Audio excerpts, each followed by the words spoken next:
Assalamualaikum warahmatullahi wabarakatuh.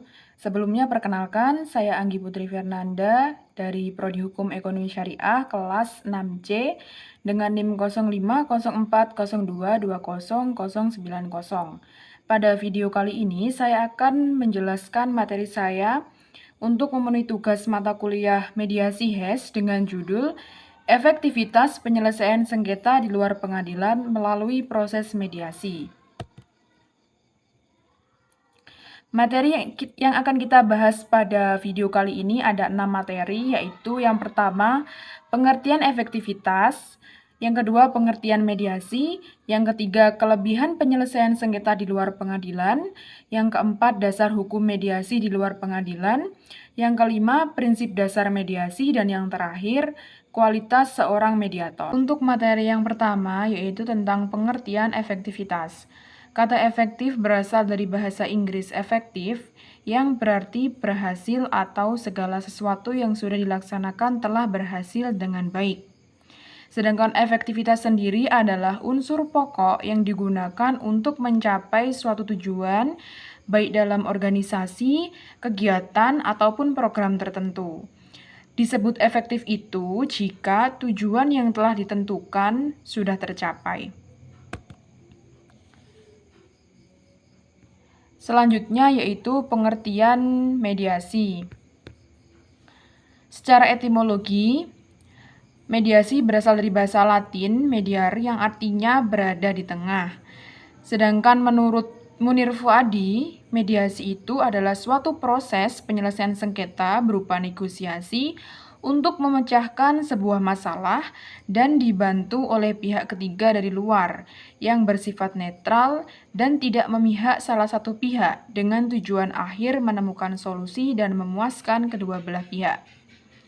Menurut Undang-Undang Nomor 30 Tahun 1999, mediasi adalah suatu proses kegiatan lanjutan dari gagalnya negosiasi yang dilaksanakan para pihak yang sedang bersengketa. Sedangkan menurut Peraturan Mahkamah Agung Nomor 1 Tahun 2008 tentang mediasi di pengadilan, mediasi adalah salah satu cara penyelesaian sengketa yang diawali dengan melakukan perundingan yang bertujuan untuk mendapatkan kesepakatan dari para pihak dengan bantuan seorang mediator. Untuk materi selanjutnya yaitu kelebihan penyelesaian sengketa di luar pengadilan. Jadi terdapat kelebihan penyelesaian sengketa di luar pengadilan daripada penyelesaian sengketa melalui pengadilan. Yang pertama yaitu putusannya bersifat win-win solution, yang artinya adalah keputusan bersama yang bisa diterima oleh kedua pihak dan tidak memberatkan salah satu pihak. Jadi di sini kedua belah pihak sama-sama menerima putusannya dan tidak ada masalah dari salah satu pihak manapun. Yang kedua yaitu keputusan yang dihasilkan adalah melalui musyawarah dan kesepakatan para pihak. Dan yang ketiga yaitu keputusan ini dijamin kerahasiaannya sebab tidak diwajibkan melakukan proses persidangan yang terbuka dan untuk umum. Jadi kalau di luar pengadilan itu atau melalui arbitrase sendiri itu tanpa melakukan sidang karena tidak ada ketetapannya ataupun kewajibannya.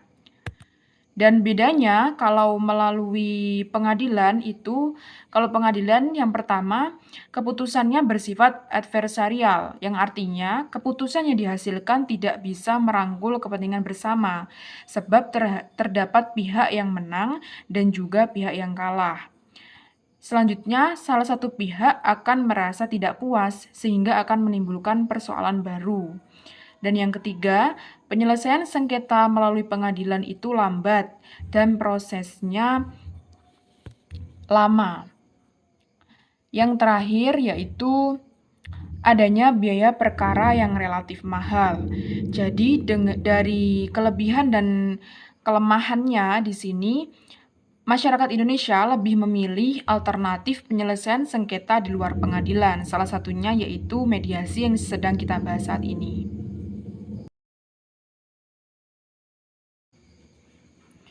Untuk materi selanjutnya adalah dasar hukum mediasi di luar pengadilan.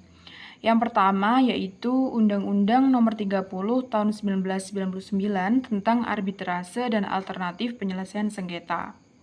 Jadi dalam dasar hukum yang pertama ini, itu dijelaskan bahwa penyelesaian sengketa di luar pengadilan dengan cara arbitrase meliputi beberapa hal, yaitu konsultasi, negosiasi, fasilitasi, mediasi, ataupun penilaian ahli. Dan juga dijelaskan bahwa dalam undang-undang belum dijelaskan dan diatur dengan lengkap mengenai alur pelaksanaan mediasi. Dasar hukum yang kedua yaitu tentang Peraturan Mahkamah Agung Nomor 1 Tahun 2008. Dijelaskan bahwa keterkaitan pada praktek mediasi di luar pengadilan yang kemudian menghasilkan kesepakatan.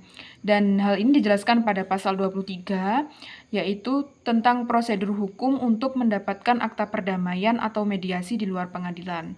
Prosedurnya adalah yang pertama, harus mengajukan gugatan dengan melampirkan dokumen. Dokumen ini yaitu dokumen kesepakatan perdamaian. Kesepakatan perdamaian adalah hasil perundingan dari kedua belah pihak yang bersengketa pada saat mediasi dan dibantu oleh mediator yang telah tersertifikat. Pengajuan dokumen kesepakatan perdamaian ke pengadilan tersebut bertujuan untuk mendapatkan akta perdamaian. Dan yang mengajukan sendiri adalah pihak yang merasa dirugikan dalam sengketa tersebut. Materi yang kedua yaitu tentang prinsip dasar mediasi. Di sini nanti kita akan membahas tentang 5 prinsip dasar mediasi. Yang pertama yaitu kerahasiaan. Jadi, para pihak yang diperbolehkan menghadiri mediasi sendiri adalah mediator dan kedua pihak yang bersengketa. Sedangkan orang lain tidak diperbolehkan masuk pada ruang mediasi ataupun ikut bermusyawarah atau ikut dalam proses mediasi, tidak diperbolehkan. Yang kedua yaitu prinsip sukarela.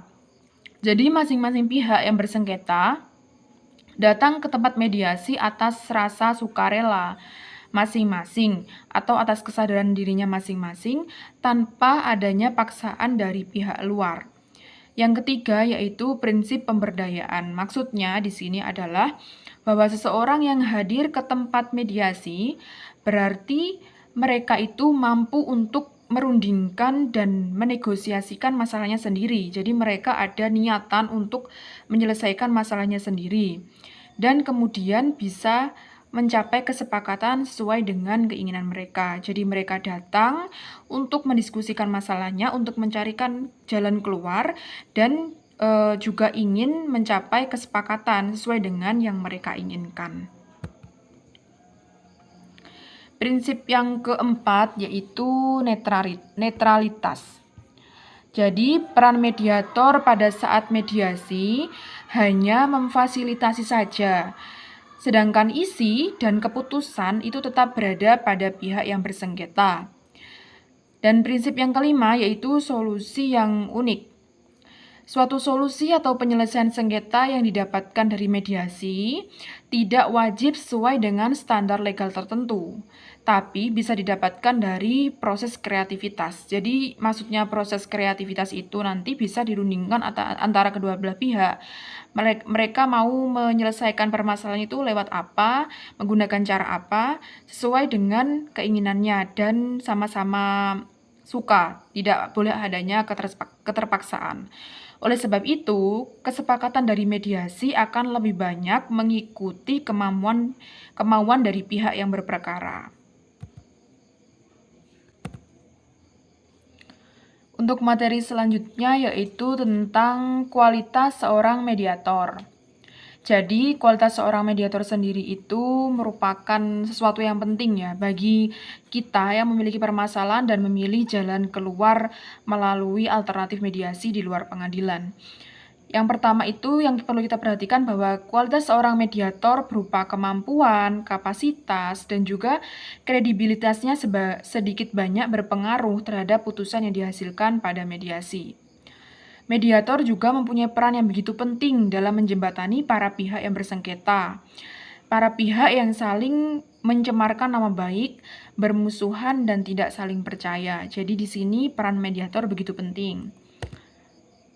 Dan juga terdapat pola yang wajib dijalankan oleh seorang mediator dalam menyelesaikan sengketa. Yang pertama yaitu mediator wajib bertemu dan mempertemukan para pihak yang berperkara untuk mendengarkan cerita tentang kejadian yang diperkarakan. Kemudian, mediator juga harus menciptakan suasana yang kondusif dalam bermusyawarah untuk mendapatkan hasil yang sama-sama menguntungkan. Jadi di sini mediator harus sebisa mungkin tidak membuat suasana pada proses mediasi semakin panas, harus membuat suasana yang kondusif dan nyaman untuk kedua belah pihak. Selanjutnya, mediator bisa menentukan duduk perkaranya, menentukan kekurangan dan kelemahan para pihaknya. Selanjutnya, menyusun proposal penyelesaian yang telah dikomunikasikan secara langsung dengan para pihak yang berperkara. Dan yang terakhir, setelah proposal dan revisi penyelesaian masalah yang diajukan mediator disetujui oleh kedua belah pihak, kemudian mediator menyusun kesepakatan itu untuk ditandatangani oleh kedua belah pihak.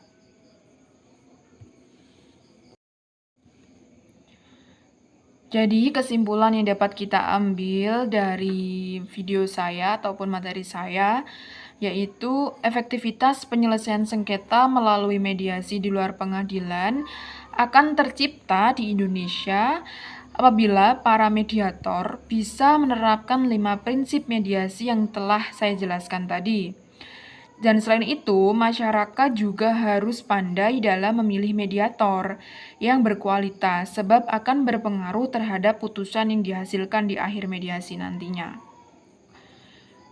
Dan juga dapat kita ketahui pada saat ini masyarakat banyak yang lebih memilih penyelesaian sengketa di luar pengadilan. Salah satunya yang kita bahas yaitu mediasi. Sebab memiliki banyak kelebihan daripada penyelesaian sengketa melalui pengadilan. Hal ini menunjukkan bahwa mediasi di luar pengadilan merupakan salah satu penyelesaian sengketa yang efektif bagi masyarakat Indonesia. Sekian video presentasi dari saya.